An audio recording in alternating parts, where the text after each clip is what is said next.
लेकिन आज का बड़ा सवाल क्या है? आज का बड़ा सवाल है, क्या अविश्वास प्रस्ताव विपक्ष के पॉलिटिकल टूल किट का एक बड़ा हिस्सा है?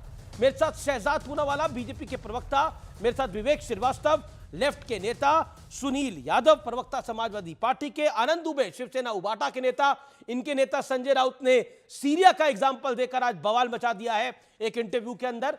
और मैं सीधा रुख करता हूं विवेक श्रीवास्तव आपका।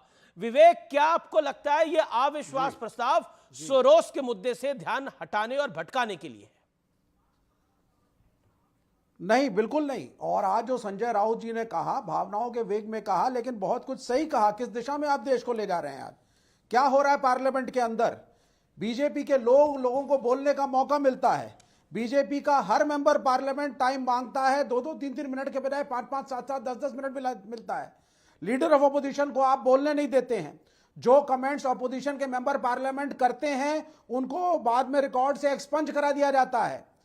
तो किन विषयों पर डिबेट होगी, किन विषयों पर नहीं होगी, पक्षपाती तरीके से स्पीकर बिहेव करते हैं। यही जगदीप धनखड़ जब गवर्नर थे वेस्ट बंगाल के थे, तो उस समय के बीजेपी के मेंबर पार्लियामेंट बाबुल सुप्रियो को लेकर के जादवपुर यूनिवर्सिटी में स्टूडेंट्स के बीच में कूद पड़े जबरदस्ती। और क्यों कूदे वो पूरा एक इतिहास है। एक सेकंड तो विवेक, विवेक, आपने दो मुद्दों को मिक्स कर लिया। आपने बोला कि संजय राउत ने जो आज बोला वो आवेश में बोला, लेकिन सही बोला। और आप कह रहे हैं कि जो अविश्वास प्रस्ताव है ये जॉर्ज सोरोस के मुद्दे से ध्यान भटकाने वाला नहीं है। मैं शहजाद पूनावाला आपके पास आता हूं, लेकिन उससे नहीं है। दर्शकों को बता देता हूं कि ये जो बड़ी खबर है वो क्या है। संजय राउत जो कि शिवसेना के ऑफिशियल प्रवक्ता है, उन्होंने क्या बयान दिया है? उन्होंने जो बयान दिया है वो बहुत विवादित है। उन्होंने बोला है जो सीरिया में हालात हैं, जो सीरिया में हालात हैं उसी तरह के हालात भारत में होंगे।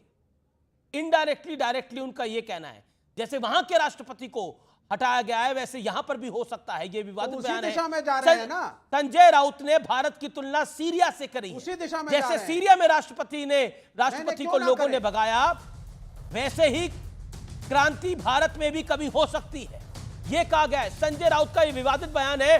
सीरिया में हालात कैसे हैं, सीरिया में क्या झगड़ा है, संजय राउत को आता पता नहीं है क्या? विवेक श्रीवास्तव, आपको आता पता नहीं है कि सीरिया में मुद्दा क्या है? क्या मुद्दा है सीरिया के अंदर? सीरिया के अंदर विषय क्या है? क्या विषय सीरिया के अंदर जो आप लोग भारत को सीरिया बनाना चाहते हैं? जब लड़वाओगे दो कम्युनिटीज को, धर्मों को और जातियों को, तो कहां जा रहा है देश? रोज एक हिंदू मुसलमान का मुद्दा, रोज एक मस्जिद का मुद्दा, रोज एक सर्वे का मुद्दा, रोज कहीं राइटिंग हो रही है, रोज लीडर ऑफ अपोजिशन को जाने से रोका जाता है। कहां जा रहा है देश? क्यों नहीं जाने दिया संभल? दूसरे देश में है क्या? राहुल गांधी इस देश का नेता नहीं है क्या?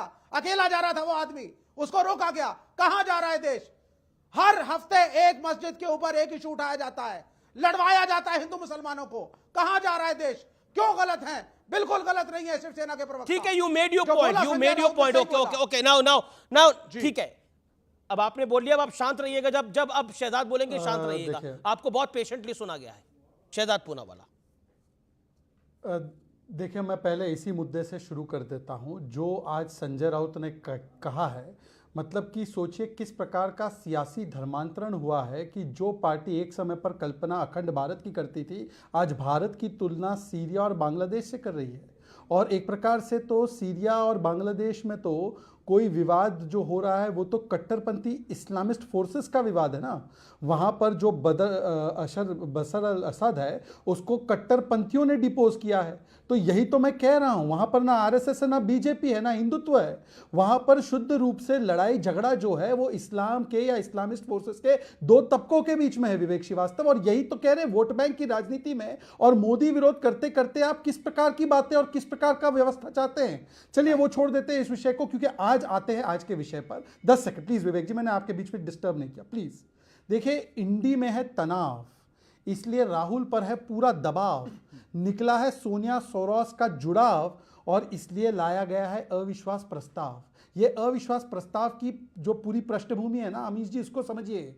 जैसे ही सोनिया गांधी का लिंक निकलता है, और मेरी ध्यान से बात सुनिए, FDL-AP से। अब FDL-AP को सोरोस ने पैसा दिया नहीं दिया इसको छोड़ देते 1 मिनट के लिए। FDL-AP की वो कोचर है, वो एस्टैब्लिश्ड फैक्ट है।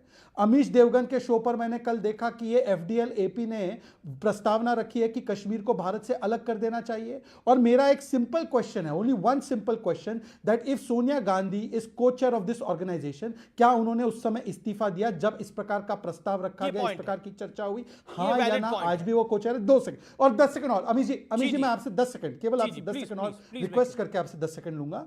देखिए अमीश जी, आज की डेट में आपके प्रोड्यूसर ने शायद मिस कर दिया। आज आप कह रहे हैं ना कि ये बायस तरीके से चेयरपर्सन बिहेव करते हैं। अमीश जी, आज की तारीख में स्पीकर ओम बिरला के सामने पता है कल्याण बनर्जी ने क्या बोला ज्योतिरादित्य सिंधिया के लिए? उन्होंने पार्लियामेंट में बोला lady killer, he is villain. इस प्रकार की टिप्पणी पार्लियामेंट में की गई और फिर आपके ऊपर कार्रवाई हो या एक्सपंज हो तो आप कहते हैं कि हमसे अन्याय किया गया। और राज्यसभा चेयरमैन के निष्पक्षता पर सवाल वो उठा रहे हैं। मैं एक पुरानी खबर लेकर आया अमीश जी, क्योंकि आपको हिस्टोरिकल फैक्ट्स अच्छे लगते हैं। ये तस्वीर जरा जूम कीजिए। ये राजीव शुक्ला ने एक बार, क्योंकि मैं उस समय पे OSD था पार्लियामेंट्री अफेयर्स में, राजीव शुक्ला ने एक बार PJ कुरियन के जाकर कान में बोला हाउस एडजर्न कर दो, और तुरंत कुरियन साहब ने एडजर्न कर दिया। और ये पूरी खबर बनी थी, मुझे याद है। वो तब तत्कालीन एग्जैक्टली अमीश जी, इस पे आपने डिबेट की थी। वो राजीव शुक्ला का जी का जो आप दिखा रहे हैं वो हुआ था। ये होता है बायस। वो रिकॉर्ड भी वो होता है बाकायदा उसका ऑडियो क्लिप भी आ गया था। लेकिन मेरा पॉइंट ये है, क्या सोनिया जी ने को चेयर से रिजाइन कर दिया है? इसको ऑपोजिशन स्पेसिफाई करें, लेफ्ट पार्टीज और कांग्रेस स्पेसिफाई करें। इस मुद्दे पर आप लोग चुप्पी साध लेते हैं। आपने बोला ये तो विषय ही नहीं है।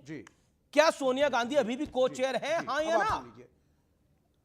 हाँ, नहीं, आप सुन लीजिए। को चेयर और नो को चेयर इशू नहीं होता। इशू ये क्यों नहीं होता है इशू कि है? देश के नहीं, इशू है सर। इशू है जो संस्था भारत के विरोध में काम करती है, जो संस्था कश्मीर को भारत का हिस्सा नहीं मानती है, जो संस्था भारत को डिस्टेबलाइज करनी चाहती है, अगर विपक्ष की नेत्री उसकी को-चेयर है, अगर विपक्ष की नेत्री उसकी को-चेयर है, तो ये मुद्दा है इस देश के अंदर। जी, मतलब देश का उद्योगपति, अगर देश का उद्योगपति प्रधानमंत्री से मिले तो वो मुद्दा है। वो मुद्दा है जो आपके सहयोगी भी नहीं मानते। अदानी को समाजवादी पार्टी भी मुद्दा नहीं मानती। आज डिंपल यादव ने बकायदा एएनआई को बाइट दी। हम सब मानते हैं। तो डिंपल यादव जी ने गलत बोला है। सोरोस हिंदुस्तान में पहली बार वाजपेयी के कार्यकाल में आए थे। वाजपेयी ने वेलकम किया था, मिले भी थे, फोटोज भी है। तो क्या इसका मतलब वाजपेयी देशद्रोही थे? ऐसे थोड़ी ना होता है। दूसरी बात, 2004 से 2014 तक यूपीए का शासन था। सोनिया गांधी बड़ी नेत्री थी, राहुल गांधी अर्ली 30s में थे, डॉक्टर मनमोहन सिंह प्रधानमंत्री थे। कौन सी कार्रवाई उस देश के खिलाफ? कौन सा कश्मीर भारत से अलग हो गया? क्या कर लिया उस सोरोस ने? एट दैट टाइम वो तो बहुत, ही वॉज मच यंगर। आज तो 95 साल के हैं। ये मनगढ़ंत बातें अडानी साहब के इशू से डाइवर्ट करने के लिए ये गलत है।